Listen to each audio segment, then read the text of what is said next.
Doutor João Rossi, seja Então muito vamos lá. bem-vindo, meu querido. O João, ele é aluno do Booster há um ano e pouco já.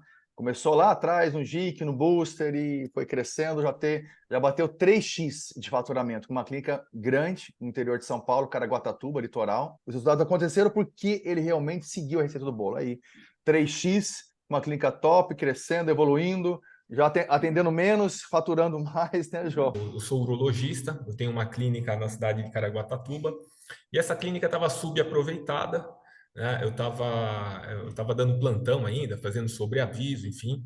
E o meu objetivo era conseguir atender menos, ah, colocar mais gente para atender e com isso eu consegui ficar mais na administração e trabalhar menos. Então, esse era o meu principal objetivo quando eu cheguei aqui no Booster. Eu era uma pessoa insegura na parte de negócio, assim, você não tinha muita segurança, não tinha aquela autoestima de você poder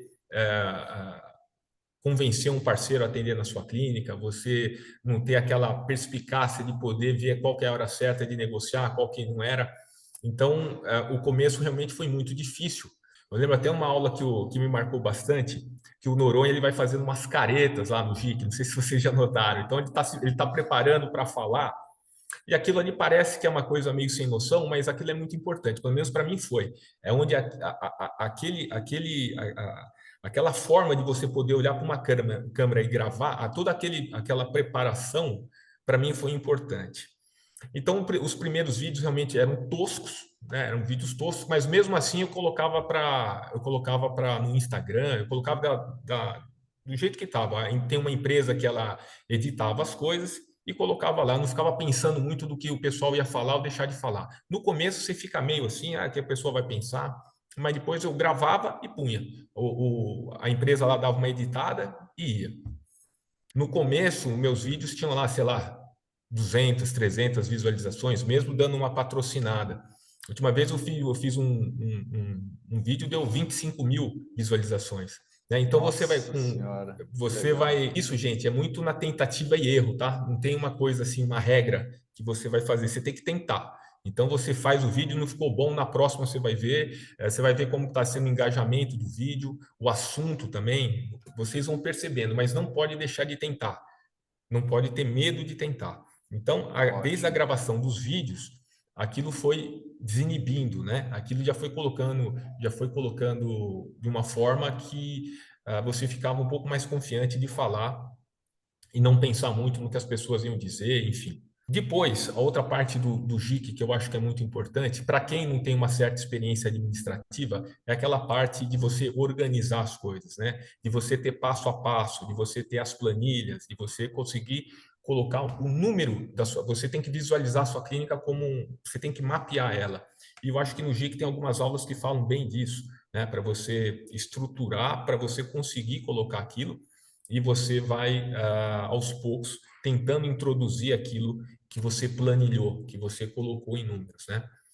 E no GIC também existem algumas aulas ali de assuntos não muito específicos da parte administrativa, mas que aquilo ali você começa a pensar de uma forma um pouquinho mais diferente, de como você conseguir lidar com as pessoas. No meu caso, a grande dificuldade era lidar com as pessoas. Eu não conseguia fixar ninguém na minha clínica, eu não conseguia convencer ninguém a atender na minha clínica, e você vai aprendendo que a grande questão é a gestão de pessoas. E ali, e no GIC, eu estou falando tudo isso no GIC, gente, porque foi o primeiro passo ali que e nas aulas também aqui, o Noronha sempre falava, gente, o grande problema é a gestão de pessoas. E era o que estava acontecendo comigo. Aquilo também serviu para eu entender a importância que é a gestão de pessoas. E eu fui aprender depois um pouco mais para frente que para você fixar um colega, seja ele médico, de outra área, às vezes não é pelo dinheiro. Muitas vezes ele vai ganhar menos em outro lugar, só que ele vai preferir ficar em outro lugar. Por quê? É a forma de você tratar, é a forma de você abordar esse profissional. Então, isso eu fui aprendendo com o tempo também, que a questão não é só financeira. Você tem que criar uma empatia com aquele colega, você tem que mostrar para ele que você vai dar condições para ele poder ficar na sua clínica e, obviamente, você tem que fazer isso de uma forma permanente, né? Ele tem que enxergar a sua clínica como um lugar confiável para atender. E isso a gente vai conseguindo com o tempo. E nisso a gente vai aprendendo a lidar com frustrações, né? Porque não sei se é o caso de vocês, mas aquilo me frustrava muito quando eu gostaria de trazer alguém para atender na minha clínica, aquela pessoa falava não.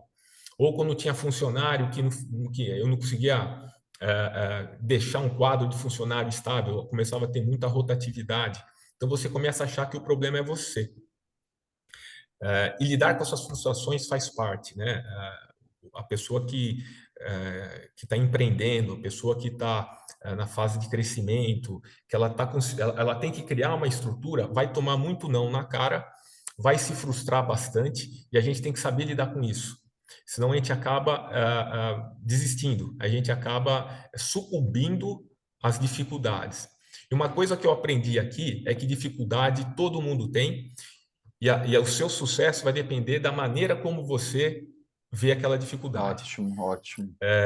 Eu acho que a grande virtude a gente tem que aprender com aquelas dificuldades que a gente teve e principalmente olhar o que os outros fazem. Isso é uma outra coisa que eu sempre queria inventar a roda. Não, você não precisa. Você olha, você observa aqueles que já fizeram e tenta fazer igual, né? E persistir. Então, essa primeira fase do Booster, para mim, foi muito importante nesse sentido, do ponto de vista de eu começar a fazer um marketing mínimo, né, mas que já foi um primeiro passo, e aprender a lidar com o não, aprender a lidar com a frustração. Né? Isso é uma coisa que vai basear muito você para você conseguir dar o próximo passo. Nesse primeiro passo também, quando a gente faz o vídeo, né, ou como você vai fazer um post, é muito importante você saber usar o Google Ads e as mídias sociais. E isso, num primeiro momento, também é um desafio, porque eu tinha uma empresa que cuidava disso para mim, só que você não tem requisito nenhum nesse primeiro momento para saber se o que aquela empresa está fazendo está correto ou não. E não sei, talvez com a exceção de alguns aqui, a grande maioria não sabe lidar com isso e também não vai saber, viu, gente? Aquelas técnicas de você escolher o seu público, de você ver no Google qual está sendo, aquilo ali, para quem é profissional liberal, para quem. Aquilo ali não dá para saber aquilo. Aquilo você tem que ter uma empresa que cuide daquilo para você. Só que você tem que ter uma noção. Você tem que ter uma noção para que público você está mandando aquele post que você faz, aquele vídeo que você faz, para quem que você quer. Então você tem que ter um avatar daquilo, você tem que ter um público que você possa otimizar o dinheiro que você investe. Então, para que você está mandando aquele vídeo? Qual que é o assunto? E isso às vezes leva tempo, né? Várias vezes eu trouxe questões aqui, fala, porra, mas como é que eu mensuro se o vídeo que eu estou fazendo, se aquele Google Ads, né, aquela campanha do Google Ads está me trazendo o resultado. Isso, num primeiro momento, gera muita angústia, viu, gente? Às vezes a gente não sabe se o que está fazendo está correto ou não. E isso faz parte, né? Isso faz parte. Hoje em dia, conforme vocês vão fazendo, vocês já vão ter mais ou menos um padrão, né? Vocês vão sabendo o que está certo, vocês vão testando o que está certo, o que está errado, e vocês vão criar um padrão de público, vocês vão criar um nicho e que vocês a coisa depois de um tempo vai andando sozinho, você vai fazendo pequenas correções. Mas num primeiro momento, aqui no Booster, além de ter essa parte de quebrar esse tabu de fazer vídeo, a próxima parte que a gente tem um pouquinho de dificuldade é justamente de como a gente vai gastar o nosso dinheiro em campanha, tanto de Google Ads quanto de mídia social. E outra vez, a gente tem que ter uma ideia disso, não achem que a gente vai conseguir lidar com isso que não vai, e tem que testar, gente. Não adianta. Cada um aqui tem um público, cada um tem um nicho, e você só vai saber se está dando certo ou errado testando. Não tenha medo de testar. Vai gastar grana? Vai, só que você tem que ter aquele cuidado de saber o que é que está dando certo e o que não dá. Né? Para mim, particularmente, isso no começo me causava muita aflição, porque eu falei, porra, eu estou gastando dinheiro, será que está dando resultado? Será que não dá? No começo é até difícil a gente mensurar, né? Mas aí você vai ver se aquela campanha que você está fazendo no Google Ads, você vai direcionar para quem? Para o seu WhatsApp? Você vai direcionar para o seu site? como que você vai mensurar isso? Isso eu acho que é uma outra coisa importante. Conforme eu ia fazendo os vídeos, eu ia captando mais paciente particular e comecei a diminuir os meus atendimentos. Então, comecei a deixar os convênios de lado e comecei a conseguir um maior número de pacientes particulares, e com isso eu fui diminuindo meus atendimentos e deixando mais tempo para administração. Isso é muito importante também, porque a partir do momento que você está só atendendo, você não consegue pensar na parte administrativa, não adianta. Você tem que deixar um tempo da agenda de vocês na parte administrativa. É onde vocês vão conseguir pensar, vão conseguir ler a planilha, vão conseguir saber aonde você pode ganhar mais, vocês vão conseguir saber como vocês podem diminuir o custo. Então, tem que ter aquela planilha de custo, você tem que mapear a sua clínica. Você tem que saber o que custa mais, qual profissional que está rendendo mais para você ou não, se você dá para melhorar essa porcentagem. E em relação à porcentagem também, no começo eu fazia aquilo que o Noronha propõe, né? 60, 40. Hoje eu vejo que os profissionais que estão entrando na clínica, eu já faço um valor fixo. Eu não faço mais a porcentagem. Por quê? Porque eu notei que, de acordo com o que você quer agregar valor na sua consulta, você vai ter que aumentar essa proporcionalidade. E eu observei que se você fixar um valor fixo para consulta, para exame, o parceiro já entrando sabendo disso, depois você pode conseguir agregar mais valor no seu exame sem ter que necessariamente repassar aquilo. Por quê? Muitas vezes o seu custo aumenta e você precisa ter mais margem. E se você atrelar isso a porcentagem, talvez você tenha dificuldade. Hoje eu tenho na clínica as duas modalidades. Eu tenho de porcentagem e tenho de valores fixos, tanto de consulta quanto de exames. Então, na hora que vocês por isso que é importante mapear as contas da sua clínica, que você vai entender quando que você vai ter mais margem num tipo de especialidade, num tipo de exame, e quando você tem menos margem.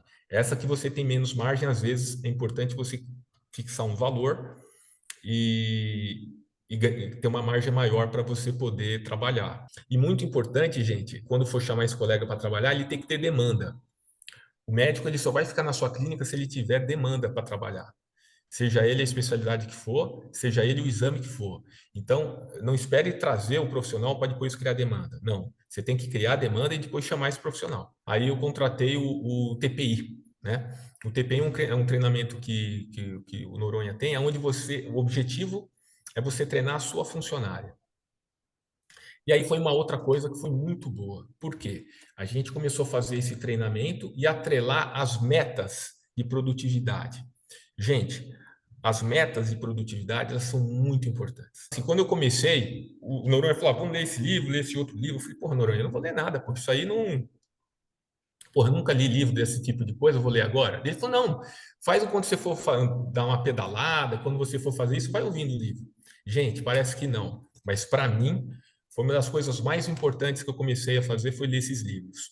Então, para mim, é uma coisa que eu não tinha a menor intenção de ler livro, né, relacionados a esses temas, e hoje eu faço, quando eu não tenho um livro desse para ler, eu sinto falta, porque é isso, gente, que vai ajudar vocês ganharem confiança, né? Vocês precisam ter sempre alguém que vocês possam se modelar, né? Então, deve ter alguém na cidade de vocês ou alguém que vocês admirem, vocês têm que modelar aquilo, né?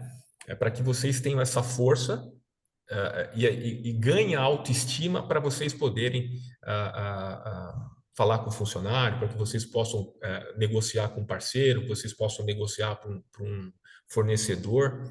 Parece que não, mas isso faz toda a diferença. A maneira que você fala, o tom de voz que você fala, e muitas vezes esses livros, eles vão fazer vocês pararem para pensar nessas situações. Então, a forma como você olha, a forma como você se veste, a forma como você vai tratar de determinados assuntos é muito importante. Eu falo isso porque no começo eu também não dava valor para isso, depois eu fui ver que as pessoas te olham de outra forma, até da maneira com que você vai falar e a maneira com que você vai negociar. Aí chegou no momento que eu falei, não, beleza, eu estou com a minha equipe aqui estabilizada, eu já tenho os meus parceiros, então eu preciso fazer demanda. Como que a gente vai fazer demanda? Eu preciso converter. Converter o quê? Aquele paciente que vai procurar a clínica por outro motivo, captar esse paciente para aquela especialidade, ou o paciente, às vezes, ele é um paciente de convênio, e você vai captar aquele paciente para ele virar particular. No começo também eu falei, gente, isso não tem noção, como é que eu vou fazer isso? Então, a gente criou alguns scripts. Gente, script de venda. O script de venda vai servir para guiar as colaboradoras de vocês. Eu identificar as objeções, por que que elas não estavam conseguindo vender, vocês pegar essas informações e fazerem um script. Então, vou dar um exemplo. Por que que não está conseguindo converter exame? Ah, doutor, porque ele falou que é muito caro. Aí que a gente faz? A gente orienta, cria um script para que essa colaboradora ela fala todas as coisas boas que aquele profissional tem. Então, por exemplo, um ultrassom. Quando ela vai vender ultrassom, ela vai falar: olha, o médico que faz esse ultrassom é um médico excelente, ele é referência aqui na região, o aparelho que ele faz é um aparelho maravilhoso. Então, assim, isso é um método, é um script que pode ser usado para vencer aquela objeção. Outra objeção pode ser o preço. Aí você vai sempre colocar o valor acima daquilo. Então, por exemplo, você tem que colocar o que é bom. Ah, mas por que esse doutor é tão caro? Porque esse doutor, ele é referência, ele fez especialização não sei aonde, ele pegar realmente o que aquele profissional é, né? E conseguir tirar coisas dali que valorizem aquele profissional. Então, se você não der essas informações para sua colaboradora, ela não vai saber fazer. E uma outra coisa que é importante, quando as coisas não dão certo, tem que achar algum culpado. A funcionária que é culpado, alguém que é culpado. Não é. A culpa sempre é sua, e isso eu posso falar tranquilamente, porque eu passei por isso e passo por isso. Quando você pega o tempo que você tem, que você deixou para administrar, e traz as suas colaboradoras para perto de você, você vai entender que se você tivesse dado mais orientação para elas, elas teriam desenvolvido o papel melhor. Porque na nossa mente, a gente acha que elas têm que fazer o que a gente pensa. Só que se você não der essa informação para ela, ela não vai saber fazer. Esse treinamento com a meta, com a produtividade, vocês vão entender, vocês vão observar que a captação vai ser muito maior, o poder de venda delas também vai ser muito maior. Vocês observaram que até agora eu não falei nada de aumentar custo. São situações no dia a dia que vocês podem fazer isso aí sem ter R$ 1 a mais. Fazer uma reunião, fazer um script, vai depender da dedicação de vocês. Então, aí que tá. Se vocês só atenderem o dia inteiro, vocês não vão ter tempo para fazer isso, não vão ter nem cabeça para fazer isso. O meu próximo passo foi, eu consegui chegar num número de faturamento aonde eu não precisasse ficar atendendo. Você conseguir aumentar o faturamento às custas do seu trabalho, às vezes eu vejo isso como uma coisa meio que enganosa, né? O meu objetivo era conseguir aumentar o faturamento eu atendendo menos. Hoje eu atendo praticamente 50% a menos, e o faturamento da clínica é a mesma coisa, né? Então, uma outra situação é você conseguir agregar colegas, né? Não sei se todo mundo aqui é médico, psicólogo, enfim, está na linha de frente ali, mas você conseguir agregar parceiros aonde, mesmo você não estando presente, a clínica vai estar rodando. Isso você vai conseguir, não tem outro jeito, só com parceiro. De repente não dá para colocar uma tomografia na clínica, não dá para colocar uma ultrassom, pega algum parceiro, mas capte esse paciente para a clínica e você direciona para esse parceiro que está junto com você, né? Então, um próximo passo para mim foi conseguir faturar sem eu ter que estar lá atendendo. No começo eu não tinha nenhum tipo de laboratório e a gente solicitava bastante exames. Aí eu coloquei um laboratório parceiro da cidade, começou a aumentar o número de exames, e agora a gente está trocando para outro laboratório onde a minha margem de lucro vai ser maior. Então, conforme você vai gerando demanda, isso permite você agregar essas situações e aumentar a sua margem de lucro, né? Então, se tem especialidades na sua clínica que geram exame, gente, aproveite esses exames. Se vocês não têm condição de colocar um aparelho na clínica, enfim, faça parceria com aquelas pessoas que tenham, mas deixe esse paciente vinculado na sua clínica, tá? Não deixe ele sair de lá, porque às vezes ele vai na outra clínica que vai ter a mesma especialidade e ele vai acabar ficando lá. Agreguem aquilo ali. Na hora que o paciente sai da sala, já tem alguém para captar esse paciente e referenciar esse paciente se você não tem esse profissional na clínica, né? Você não pode confundir a clínica com pessoa física, né? A gente observa que no começo muita gente tem essa ideia, né? De que eu, por exemplo, no começo eu não tirava Prolabore, eu não tirava a parte administrativa, o que eu produzia acabava ficando com a clínica. Hoje não. Hoje eu consigo, por exemplo, o que eu produzo, eu retiro. O que o Prolabore, eu retiro. E tem a parte da clínica. Então, eu sou um médico como qualquer outro ali dentro. Se eu trabalhar, eu ganho. Se eu não trabalhar, eu não ganho. Né? Mas você precisa ter você precisa criar uma forma de quando você não está ali, a clínica girar do mesmo jeito. Uma outra coisa que eu observo, que aconteceu comigo, no começo eu queria ter tudo. Então eu queria ter psicólogo, nutricionista, e começava a gastar muita energia com isso. E quando você é um serviço que você não tem, é difícil você começar do zero. Né? Então você tem que gastar no marketing, você gasta energia, né, para você conseguir especialidades que às vezes não vão te agregar muito, a verdade é essa. Então às vezes você vai ter uma verba para você gastar no seu marketing e você não vai ter o retorno disso. Às vezes é mais fácil você já tem um carro-chefe, você investir naquele seu carro-chefe, ficar menos dependente de você estar ali e depois você começa a abrir o seu leque. Porque senão, às vezes, a pessoa desanima. Então, fala, porra, eu estou tentando captar consulta disso, não consigo. Eu estou tentando captar consulta de outra especialidade, não consigo. Quando está nessa situação, às vezes é melhor você focar no seu carro-chefe, conseguir aumentar seu faturamento, você conseguir dar mais tempo para a administração e aí sim você dá um passo que é onde você acaba indo atrás de especialidades que não tem na sua clínica e que você não tem histórico nenhum. Então, é uma outra coisa que eu observei na prática. Às vezes você começa a gastar muita energia atrás de um especialista que vai ser difícil. Ou um especialista que não tem muita procura, né? Chegou a ter na clínica um cirurgião torácico. Porra, o cara não atendeu 2 consultas. E assim, porra, porque não tinha como. O cirurgião torácico é uma coisa que você só vai ter dentro do hospital, né? E no começo eu ficava, porra, eu preciso arrumar consulta para esse cara, senão esse cara, o cara vai embora, eu preciso arrumar consulta. Cara, não rola, né? Não rolou, paciência, vai para outra. Então, a gente tem que ter esse feeling, que às vezes, não tá dando, cara, você muda a rota. Não fica nele, porra, não tô conseguindo, que desgraça, não.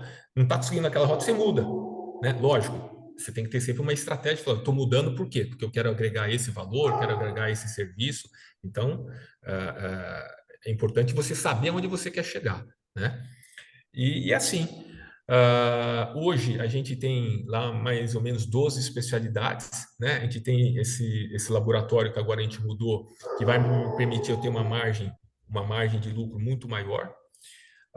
O meu carro-chefe, que é basicamente a parte urológica, de exames, hoje eu já consegui mais 2 urologistas, então eu consigo escolher, né, o que eu atendo, o que eu vou passar para o colega, e sem medo de perder paciente, né? Então, assim, a gente já tem aqui uma história, já tem uma autoridade, e você vai agregar, vai chamar aquele colega e a pessoa compra a ideia, gente. Você sendo sincero, você falando no olho da pessoa, ela compra a ideia e ela vai ser seu parceiro. Então, hoje a gente tem aqui em torno de 12 a 15 especialidades, tem exame de laboratório, eu aumentei uma sala de procedimento, eu vou ter que sair da minha sala, vou ter que sumir de sala, porque eu vou ter que fazer aquela com sala de procedimento.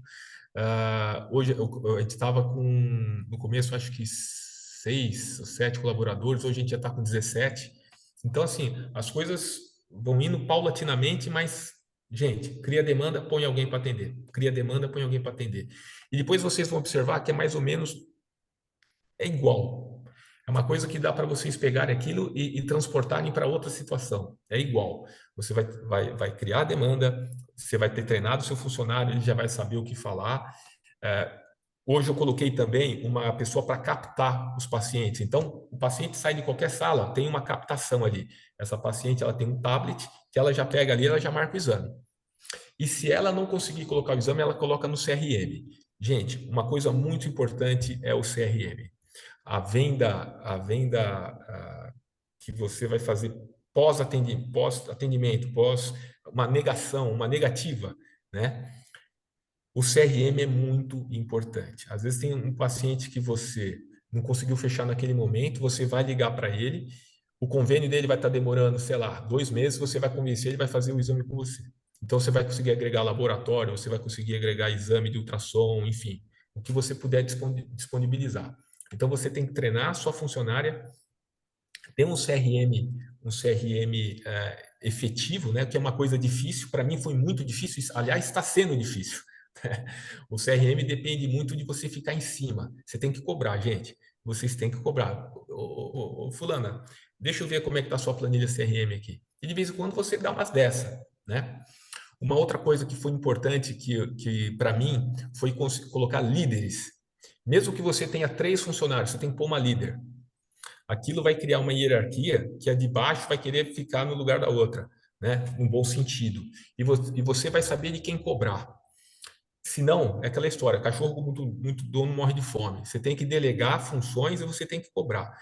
Se você não tem alguém responsável, fica mais difícil você mapear isso.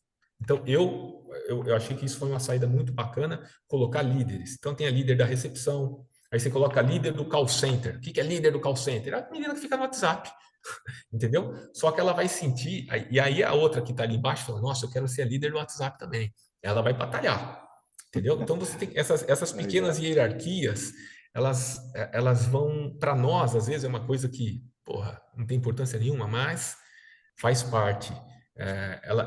Isso serve para criar expectativas, né, nos seus colaboradores. Você ganha uma qualidade de vida, você ganha uma independência que, se você não se propõe a fazer isso, você vira escravo, as coisas passam e você não vai ter você está perdendo a chance de tentar mudar. Não sei se eu esqueci de alguma coisa. Excelente! Esse doutor João tá sabendo demais. Vem bater É, palma para ele, viu? Que legal.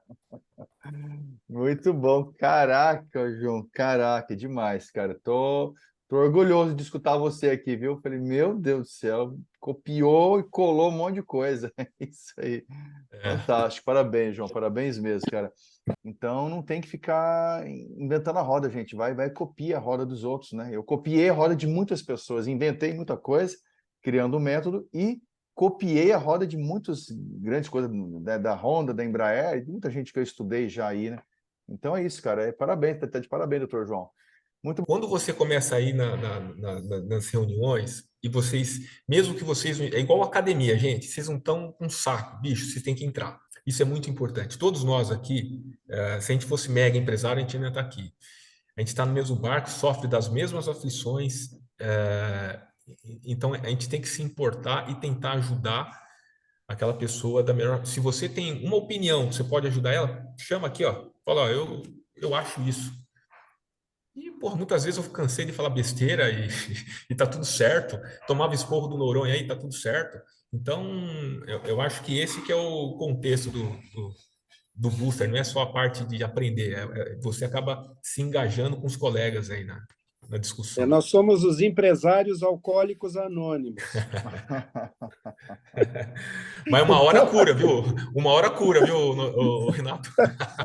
Obrigado por me ouvir aí por tanto tempo e fiquem com Deus aí e sucesso para todos. É isso aí. Valeu, João. Até palma para o João aí. Isso aí. Valeu. Falou, pessoal. Isso aí. Bom descanso a todos. Segunda-feira, terça-feira, estamos de volta na área aí. Valeu, beijão. Fique com Deus. Beijão, até mais. Tchau, tchau. Valeu.